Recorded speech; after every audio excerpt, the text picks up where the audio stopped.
Tuhan bersamamu dan bersama rohmu. Inilah Injil suci menurut Markus. Dimuliakanlah Tuhan.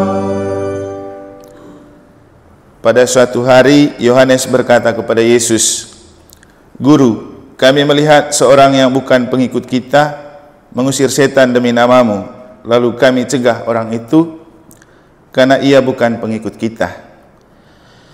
Tetapi Yesus berkata, "Janganlah kalian cegah dia, sebab tak seorang pun yang telah mengadakan mujizat demi namaku dapat seketika itu juga mengumpat aku. Barang siapa tidak melawan kita, ia memihak kita."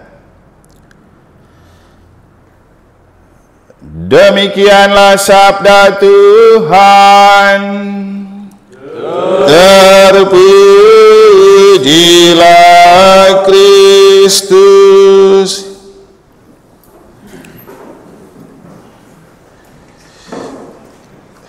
Jadi jika orang tahu bagaimana ia harus berbuat baik tetapi tidak melakukannya, ia berdosa.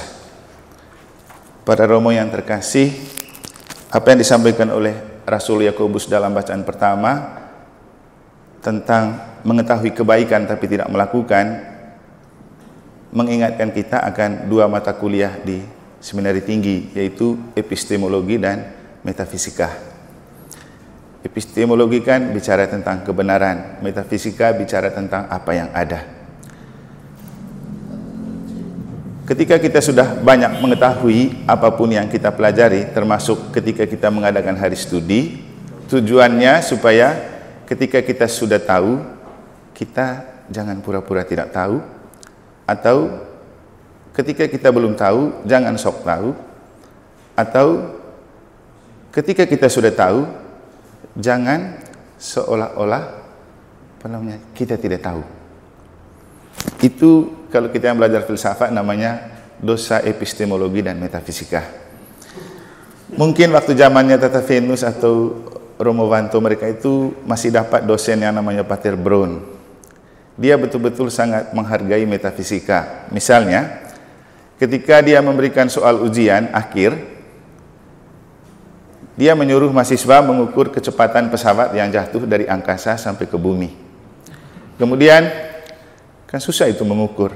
Ada mahasiswa yang buat pohon kelapa, lalu pesawat yang jatuh itu nyangkut di pohon kelapa, maka kecepatannya 0.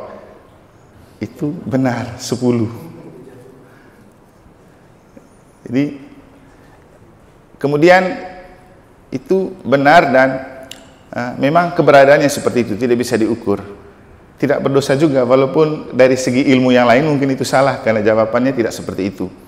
Kemudian ketika ia bawa Frater ke Momere, kan numpang di mobilnya. Begitu sampai di Nangalimang, kan ada tulis perbatasan kota Momere. Dia turunkan Frater di situ. Terus dia bilang, "Kamu turun di sini." Frater bilang, "Bukan Pater, kami turun di Momere. Ini Momere sudah batasnya di sini." Benar, dari segi metafisika benar karena batasannya di situ, tapi tidak baik. Kasihan Frater lanjut jalan kaki kan. Kemudian juga zaman kita itu epistemologi dan metafisikanya dapat Pater Pinon, yang teman kelasnya Paus Yohanes Paulus II. Kalau bicara tentang epistemologi pasti epistemologi adalah. Dan dia lain lagi. Kalau dia kasih soal dan kita tidak tahu, biarkan kosong. Itu benar, bisa ada nilainya. Tapi ketika kita tidak tahu tapi tetap mengisi jawaban sampai panjang lebar, itu yang dikasih nilai minus.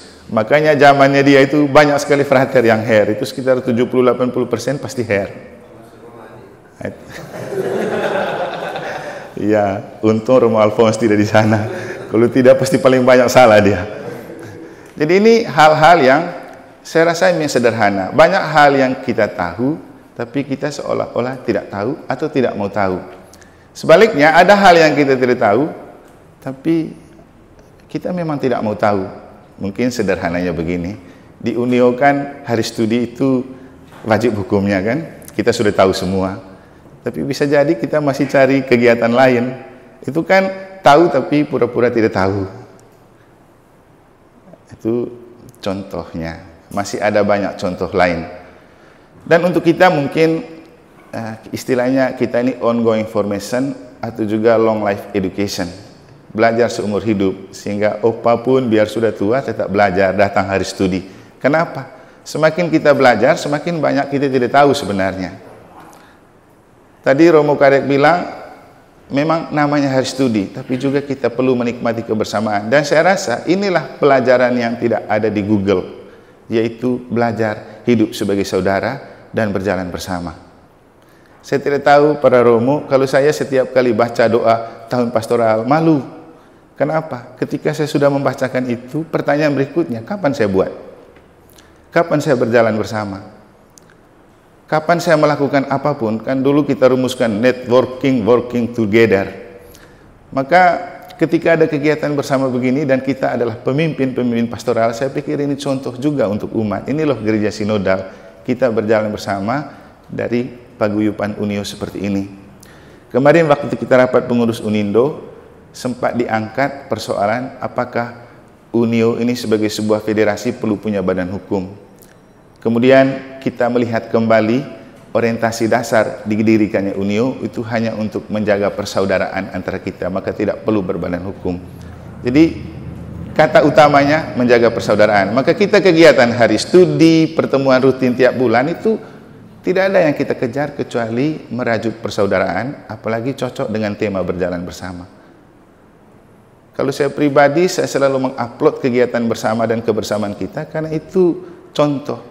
Ketika kita bicara tentang pemimpin yang berjalan bersama, kita harus lebih dahulu berjalan bersama, apapun alasannya.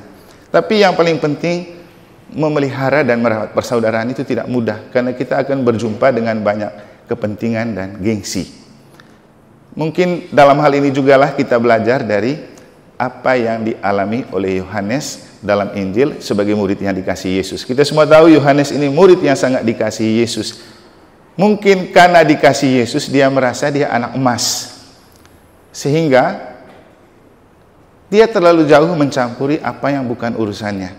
Ketika ada orang lain berbuat baik, dia bertanya kepada Yesus, kenapa mereka yang bukan muridmu juga menyembuhkan orang? Padahal bagi Yesus itu tidak jadi persoalan. Yesus bilang apa? Nggak apa-apa mereka buat. Sejauh itu tidak menentang dan melawan kita, mereka juga ada bersama kita.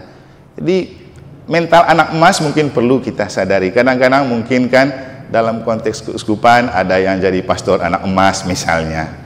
Di paroki juga ada umat yang jadi anak emas. Tapi baik jadi anak emas, ada bahaya. Karena kita diemaskan, kita lupa persaudaraan. Siapa Romadi? Jadi ini mungkin perlu. Jadi karena bahayanya, semakin kita dekat dan menjadi anak emas seperti Yohanes, kita jatuh dalam bahaya, kita merasa di atas angin, kita tidak butuh lagi orang lain, kita tidak lagi perlu persaudaraan. Padahal ini penting. Persaudaraan itu sangat penting. Apalagi dulu waktu di Romo Gede saya cerita, untung Romo Gede pandai bergaul dan selalu berada bersama. Soalnya kalau bahasanya Santo Yakobus dalam bacaan pertama tadi, hidup itu seperti uap, satu kali menguap selesai. Kita juga begitu. Jadi kita tidak tahu, kita rasa sehat-sehat saja. Masih ingat almarhum Romo Yumi, satu kali sakit langsung pergi. Dan kita semua pasti akan begitu, gampang sekali menguap. Mungkin saja sementara menguap ngantuk, kita dead. Siapa yang tahu? Dari dalam sekejap mata kami lelap. Dan itu semua mungkin terjadi atas kita. Maka check up itu penting, juga cek persaudaraan itu penting. Check up ya kita pergi ke rumah sakit, cek persaudaraan kita kumpul-kumpul begini, biar tidak hidup sendiri terus. Supaya kalaupun kita menguap, kita sudah meninggalkan banyak cerita karena kita berada bersama teman. Karena kalau kita berjalan sendiri, tiba-tiba kita menguap, siapa yang bercerita tentang kita kalau kita tidak pernah berada bersama? Ya, mungkin terlalu jauh menguap. Yang mendesak ketika kita pesta perak atau pesta emas kan butuh menulis tentang bagaimana rekam jejak. Jadi kalau semakin sering kita berada bersama, berjalan bersama sebagai saudara, kita tidak akan kekurangan cerita untuk diceritakan. Dan kalaupun hidup kita menguap, kita sudah meninggalkan banyak cerita. Toh Yesus yang kita bicarakan adalah Yesus yang tidak pernah hidup bersama kita. Tapi kita punya banyak cerita karena banyak orang yang mengikuti Yesus. Kita juga gitu, semakin sering kita berada dan berjalan bersama sebagai saudara, semakin banyak cerita yang akan ditinggalkan untuk kita. Semoga persaudaraan kita dengan hari studi ini selain meningkatkan pengetahuan kita, tapi juga meningkatkan persaudaraan kita satu sama lain untuk terus membangun gereja sinodal melalui kepemimpinan partisipatif dan transformatif. Semoga Tuhan memberkati.